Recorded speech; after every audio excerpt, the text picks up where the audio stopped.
Bienvenidos a la comunicación, neurocomunicación y fake antivacunas en las redes sociales, un estudio exploratorio realizado por el doctor Ubaldo Cuesta, la doctora Luz Martínez y el doctor José Ignacio Niño del Departamento de Teorías y Análisis de la Facultad de Ciencias de la Comunicación de la Universidad Complutense del Laboratorio Neurolab Center de la Cátedra de Comunicación y Salud. El panorama en que nos encontramos es que la educación sobre las vacunas es un problema de salud pública, ya que hay un descenso en los últimos años de vacunación, incluso en enfermedades, contra enfermedades como puede ser la gripe estacionaria, está descendiendo. Esto hace que aparezcan nuevos brotes de enfermedades que eran erradicadas o que las que no eran erradicadas tengan más impacto. En España, además, investigaciones previas muestran que la población percibe las vacunas como no importantes, no seguras y no efectivas. Y ante esto, los especialistas intentan contrarrestar con información, sobre todo mediante evidencia científica. Además, podemos ver que Internet y redes sociales son herramientas muy utilizadas para movimientos antivacunas para difundir estos mensajes, y además Internet y redes sociales son herramientas de búsqueda de información sobre salud y también sobre vacunas para los usuarios.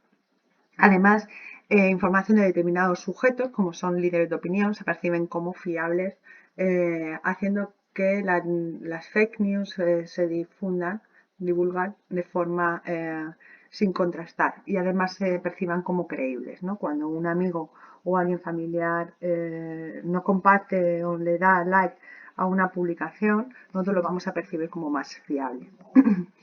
¿Qué ocurre con este tipo de comunicación sobre vacunas? Bueno, pues encontramos que nos podemos encontrar ante un razonamiento motivado. Quiere decir que la gente va a buscar información que apoye su creencia sobre un tema o apoyen sus actitudes. Entonces, esto va a alimentar, por ejemplo, o va a permitir que información sobre antivacuna tenga difusión. Se puede crear un efecto boomerang, sobre todo en aquellas personas que manifiestan opiniones y conductas antivacunas, cuando se da información de las vacunas. También un efecto del framing, hay que tenerlo en cuenta, en el que no solamente va a marcar cuáles son los temas importantes, sino que además va a afectar a las respuestas cognitivas de los sujetos y sus actitudes hacia las vacunas o la decisión de tomarlas.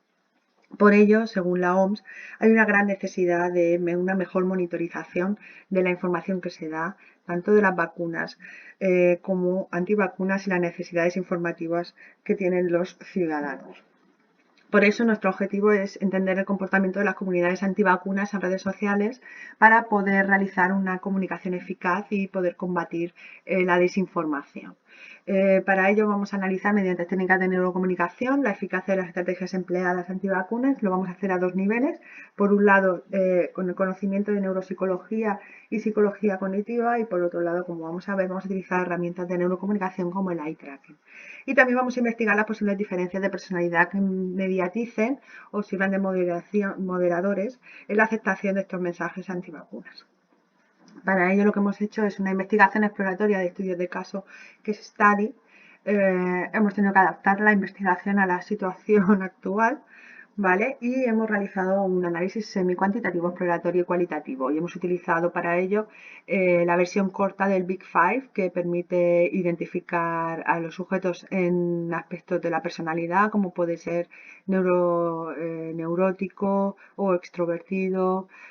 También hemos utilizado una escala de creencia conspiratoria para ver de qué manera pueden moderar la actitud o creencia ante estas comunicaciones.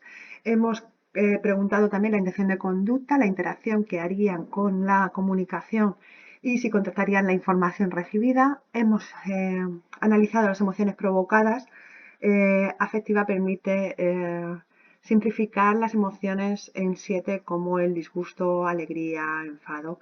Y hemos realizado también un estudio de eye tracking con el programa OGAMA. Lo que hemos utilizado son 3 recursos, 3 comunicaciones hechas por Miguel Jara, que es considerado líder de opinión, el movimiento antivacunas, lleva mucho tiempo utilizando Internet y redes sociales, y el primero sobre la ineficacia de la vacuna del virus del papiloma humano, el segundo es sobre la Agencia Europea, y el tercero es sobre una comunicación de una víctima de los efectos secundarios de la vacuna del VPH. Los resultados muestran, por ejemplo, en el caso de las emociones, que todos de la intención de conducta, que no le darían a me gusta, ni compartir, ni seguirían lead, ni muchos de ellos revisarían las fuentes. Entonces, ¿por qué? Porque lo consideran poco fiable, porque piensan que crea confusión o es nociva. En el caso de la víctima piensan que no es ético, pero verbalizan que no les interesaría, no les interesa la información. Si contactamos la fuente lo vamos a hacer a través de Google y a través de ahí vamos a buscar especialistas. Vale, en cuanto a la atención, el eye tracking muestra que cuando hablamos de ineficacia de un medicamento no vamos a centrar en la fuente, sí que vamos a leer el contenido y sobre todo titular. No nos fijamos en la foto, aunque suelen ser bastante recurrentes. Y también nos fijamos en la interacción que hacen otros como likes o compartir. En el caso de información sobre la Agencia Europea sí que nos vamos a centrar más en el contenido y en los titulares. Al final, cuando se utiliza mucho texto, se dispersa un poco la atención y vamos a ver cómo llama la atención palabras como muertes en la tercera imagen. También nos vamos a fijar en lo que se comparte o me gusta, la interacción que hacen los sujetos. En la tercera imagen, que es la comunicación sobre la víctima de los efectos secundarios, vemos que sobre todo va a llamar la atención la foto personalizada que nos habla del storytelling de la persona y las interacciones que hay.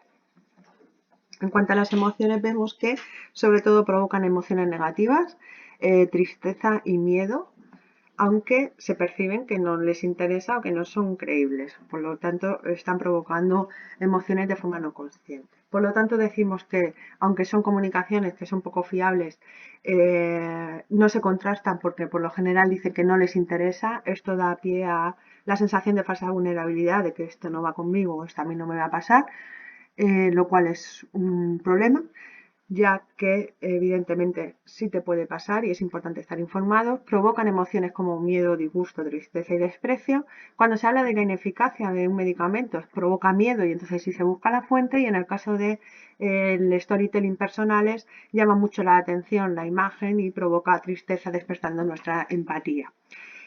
Solo en estos dos casos es cuando se buscaría o se contactaría la información. En ese caso se haría a través de Google, lo cual muestra que no existen referentes de información sobre salud. Y en cuanto a la posible relación entre factores de personalidad y conducta, vemos que puede haber cierta relación entre una mayor creencia conspiratoria y en ese caso se tiende más a profundizar mirando o comprobando las fuentes, y también con un mayor grado neurótico hay un mayor interés por la información. Por lo tanto, aunque estas comunicaciones se perciben poco creíbles o falsas, provocan emociones negativas que al final, de forma no consciente, se pueden asociar al medicamento o a la información sobre salud, lo cual crea un desinterés por parte de los sujetos. Ese framing negativo conspiratorio provoca desgaste informativo y desinterés por el tema de salud, que al final deberían de ser conocidos en mayor profundidad. Por lo general no se contrasta esa información, y cuando se hace a través de un buscador genérico como puede ser Google, lo cual muestra la necesidad de crear una comunicación eficaz y visible, mucho más visible por parte de especialistas, que llegue al usuario. Se ha visto que la gente ya no busca información, sino que le llega, y tenemos que llegar a esos usuarios. Deberíamos o es necesario estudiar en mayor profundidad la relación entre factores de personalidad y conducta, ya que eso nos permite crear campañas más personalizadas. Las redes sociales e Internet tienen la capacidad de ser bastante segmentarios en cuanto al público y deben de ser utilizadas. Se recomienda, por supuesto, ampliar la muestra para entender mejor el efecto de este tipo de comunicaciones en la población y poder generalizarlo. Y también sería interesante añadir otras herramientas de neurocomunicación, como la respuesta dermoeléctrica, que nos da la usual emocional, o la expresión facial, que permita un estudio en mayor profundidad del efecto de estos mensajes, y así poder crear estrategias de diseño de comunicaciones que ayuden a contrarrestar la desinformación sobre vacunas. Muchas gracias a todos. Aquí tienen la información de contacto para cualquier duda o comentario.